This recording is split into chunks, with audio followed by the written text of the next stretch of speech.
Amigos y amigas, sean bienvenidos y bienvenidas a este su canal, Por una civilización que humanice. Les saluda Carlos Ayala Ramírez. Esta es la tercera y última entrega del tema La civilización o cultura del encuentro según el Papa Francisco. Acuérdense la lógica que llevamos en estas breves presentaciones, porque son breves, ¿verdad? Tratamos de que sean 10 minutos más o menos en cada una. Hemos visto la civilización del trabajo o de la pobreza, la civilización del amor y ahora la civilización del encuentro. En este tema, la civilización del encuentro, habíamos analizado ya eh, tres de los cuatro rasgos que menciona el Papa Francisco de este tipo de cultura, que como decíamos antes, lo contrario a la civilización del encuentro es la civilización del encontronazo, ¿verdad? Del choque. Y lo que suele haber en la historia ha habido un choque más que un diálogo, ¿no? Siempre ha habido una cultura que se considera superior y que trata de subordinar a las otras o que trata de que las otras se adecúen a su propia cultura, asimilen la cultura dominante, digamos. Bueno, hoy aquí se habla de la necesidad de que haya una cultura del encuentro en la que hay un reconocimiento de la igual dignidad de todos y hay un reconocimiento de que todos y todas somos sujetos de derechos, todos y todas, ¿no? Esa es la primera característica de la cultura o la civilización del encuentro. Segunda, que haya solidaridad, y no solidaridad entendida solo como un gesto ocasional o circunstancial de generosidad que tengamos, sino una solidaridad que potencie la comunidad, una solidaridad que fortalezca la opción por los más vulnerables, por los más pobres, una solidaridad que se muestre en leyes, en instituciones, es decir, que cobre un carácter más institucional y más estructural.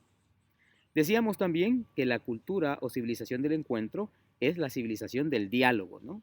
Y del diálogo entendido en esa capacidad de llegar a establecer acuerdos, de llegar a establecer consensos. No un diálogo puramente formal o simplemente para remedar que efectivamente estamos haciendo un diálogo, no, un diálogo a conciencia, es decir, que efectivamente se busque los objetivos, en el caso de la política, por ejemplo, que se busque el objetivo de la consecución del bien de las mayorías o del bien común, que se busque realmente establecer justicia, que se busque establecer equidad. Bueno, esos elementos que en principio nadie estaría en desacuerdo, ¿por qué no avanzamos y establecemos una sociedad que muestre esas, en las estructuras y en las formas de convivencia, muestre esos niveles de diálogo, de entendimiento? Y ese era, bueno, el tercero. Y el cuarto rasgo, digamos, de la civilización del encuentro es el, el rasgo que tiene que ver con la reconciliación o también con la paz social, ¿verdad? Cuando se habla de una sociedad reconciliada, estamos hablando de una sociedad que efectivamente pueda establecer una paz, pero no una paz subjetiva simplemente, no una paz individual, sino una paz social. Y la paz social tiene que estar fundamentada en la verdad, en la justicia, en la fraternidad. Aquí hay como una combinación de valores, ¿verdad?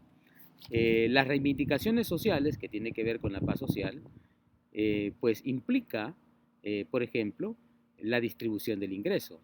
Es decir, en una sociedad equitativa no puede cargar todo sobre los sectores más pobres o empobrecidos, sino que pues la carga, los sacrificios tienen que distribuirse, ¿verdad? Porque a veces los sacrificios son para las mayorías y los beneficios para las minorías. Eso no es equidad, eso no es paz social. ¿No? Eso es una falsa paz, ¿no? Porque también sabemos que hay eh, falsas interpretaciones de la paz, ¿no? Una falsa paz, por ejemplo, dice el Papa, sería aquella que sirva como excusa para justificar una organización social que silencie o tranquilice a los más pobres, de manera que aquellos que gocen de los mayores beneficios puedan sostener su estilo de vida sin sobresaltos, mientras que los demás sobreviven como pueden. Bueno, esa no es una verdadera paz, esa es una paz aparente, digamos. No es una paz social en el sentido estricto del término, ¿no? En el sentido estricto del término es que hay paz donde hay distribución del ingreso. donde las riquezas que se producen por el capital y el trabajo, y donde la causa eficiente del capital es precisamente el trabajo, eso lo decía el Papa Juan Pablo II en su famosa aquella encíclica Laborem Exercens, es decir, sobre el trabajo humano. Ahí está eso muy, muy puntualmente dicho por ese Papa que pues sabíamos era un Papa conservador, pero que tenía esa agudeza para analizar este tipo de temas, ¿no? Hay paz social cuando hay inclusión social de los pobres. Una sociedad que no incluye a los pobres es una sociedad que está constantemente vulnerable. No posibilita paz social, sino solo una paz para unos pocos. La paz de la tranquilidad o la paz del control, la paz de la vigilancia, la paz de la represión, la paz que se fundamenta en la fuerza, pero no en la verdad, no en la justicia, no en la fraternidad. Hay paz social donde no solo hay distribución del ingreso, donde no solo hay distribución de la riqueza, por eso hablamos de una justicia distributiva, sino también donde hay inclusión social de los pobres, que el término mejor es empobrecidos, porque cuando uno habla de pobre da la impresión de que pues, fue pobre por casualidad o fue pobre por el destino y no pobre porque vive en estructuras sociales, económicas y políticas que lo empobrecen, que lo excluyen. Pero hay paz social y hay reconciliación como cuarto elemento, como cuarto rasgo de la civilización del encuentro, ¿no? Es que haya paz social, es que haya reconciliación. Bueno, hay reconciliación cuando hay vigencia de los derechos humanos. Cuando los derechos humanos, no solamente los políticos, sino también los económicos, sino también los sociales, sino también los culturales, son efectivamente ejercidos por todos y todas, y no solo por unos pocos.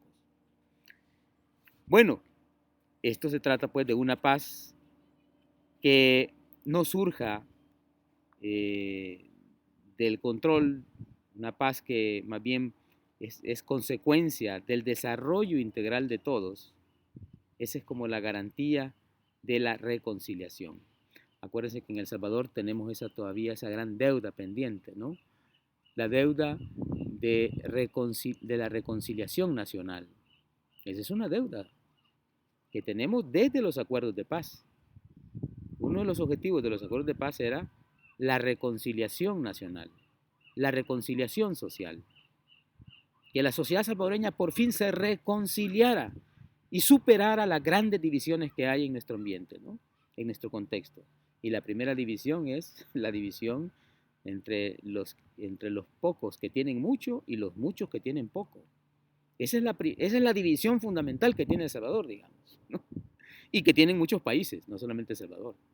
Y mientras no se resuelva, pero con seriedad, no solamente ideológicamente, sino técnicamente, económicamente, políticamente, siendo honrados con la realidad, como diría nuestro padre John Sobrino. Bueno, una paz que no surja como fruto del desarrollo integral de todos, tampoco tendrá fruto y siempre será de semilla, dice el Papa Francisco, de nuevos conflictos y de variadas formas de violencia. Ahora bien, ya estamos avanzados en esta tercera entrega. Para avanzar, dice el Papa Francisco, con esto terminamos, en la construcción de una sociedad en paz, de una sociedad en justicia y de una sociedad en fraternidad, eso es la civilización del encuentro o la cultura del encuentro. Bueno, para avanzar necesitamos, dice el Papa, que las diferencias se armonicen en un proyecto común. Necesitamos construir un proyecto común, otro de los temas pendientes que tiene la sociedad salvadoreña, ¿no? Que haya un proyecto común hacia el cual todos avancemos, un proyecto que garantice los derechos humanos de todos y todas, como hemos dicho antes. Ahora, el Papa dice, y esto solo lo voy a dejar enunciado, porque ya el tiempo se nos terminó, pero ustedes pueden estudiar eso en la exhortación apostólica Evangelii Gaudium. Hay una parte donde el Papa habla de los principios que pueden ayudarnos a construir un proyecto común. Y él habla, por ejemplo, del principio de que el tiempo es superior al espacio. Aquí son categorías, digamos, de carácter filosófico, teológico, ¿no? no desesperarnos por los espacios, no obsesionarnos por los espacios de control político, ideológico, económico que tengamos, ¿no? Hay que darle prioridad al tiempo. Hay que ocuparse de iniciar procesos más que de poseer espacios, dice el Papa, ¿no? Se trata de privilegiar acciones que generen dinamismos nuevos en la sociedad e involucren a otras personas y grupos hasta que fructifiquen en importantes acontecimientos históricos. Ese es el punto de darle prioridad al espacio, ¿no? Perdón, de darle prioridad al tiempo sobre el espacio. En los diálogos y las negociaciones a veces queremos resultados inmediatos. Ahora mismo en la coyuntura que tenemos exigimos que hayan resultados inmediatos por la crisis de la pandemia o por las crisis ideológicas o políticas que haya. Aquí dice, démosle prioridad al tiempo sobre el espacio. Sembremos procesos que lleven a mayor democratización, procesos que lleven a mayor participación de la gente, procesos que lleven a mayor justicia, procesos que lleven a mayor equidad. Esa es una idea que hay que manejar, digamos, al momento de entrar a establecer una sociedad reconciliada o a buscar la reconciliación, tarea que tenemos pendiente los salvadoreños.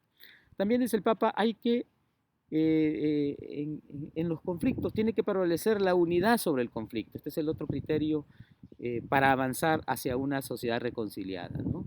El conflicto no puede ser ignorado, dice el Papa, o no puede ser disimulado tampoco. Los conflictos deben de ser asumidos, ¿verdad? Si no se asumen, difícilmente los vamos a resolver. Ante el conflicto, dice el Papa, algunos simplemente lo miran y pasan de largo como si nada sucediera. Otros entran de tal manera en él que quedan prisioneros, pierden horizontes. Pero hay una tercera actitud frente al conflicto, que es la más adecuada, dice el Papa, ¿no? Situarse ante el conflicto, aceptarlo, resolverlo y transformarlo en el eslabón de un nuevo proceso. La unidad es superior al conflicto. Esta es la idea central del Papa.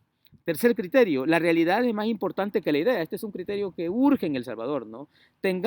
Démosle prioridad a la realidad sobre las ideas, sobre las ideologías. Porque las ideologías pueden distorsionar la realidad. Hay estudios, el padre Ignacio Yacarilla hizo estudios muy minuciosos de eso, ¿verdad? De cómo la ideología puede terminar distorsionando la realidad y estar nosotros peleando ante fantasmas, ante invenciones nuestras y no enfrentando lo real. Por eso, dice el Papa, la realidad es más importante que la idea. En la aproximación a la realidad debe existir una prioridad de esta sobre las interpretaciones o sobre las abstracciones. La realidad simplemente es, la idea se elabora, dice el Papa. Bueno, y en cuarto lugar, estoy pasando ya del tiempo, pero para dejar cerrado esto, el Papa habla de otro criterio en la línea de ir buscar una sociedad reconciliada, y es que el todo es superior a la parte. Hace falta prestar atención a lo global para no caer en una mezquindad cotidiana. Al mismo tiempo, dice el Papa, no conviene perder de vista lo local que nos hace caminar con los pies en la tierra. Las dos cosas unidas impiden caer en alguno de estos dos extremos, el de un universalismo abstracto y globalizante o el de un localismo muy provincial. Bueno, estos cuatro caminos o principios que establece el Papa para llegar a una sociedad reconciliada es como el método que hay que seguir en esta línea, es como, digamos, unos razonamientos que nos ayudan a avanzar y a no detenernos en los procesos de reconciliación que tengamos. Bueno, repito, estos últimos cuatro principios solo los he enunciado más que explicado, pero ustedes pueden encontrarlos y ahondar más en esta exhortación apostólica Evangelii Gaudium. Por una civilización que humanice, les recuerdo que pueden suscribirse y pueden enviar sus comentarios y preguntas. Nos escuchamos y vemos en la próxima. Hasta entonces.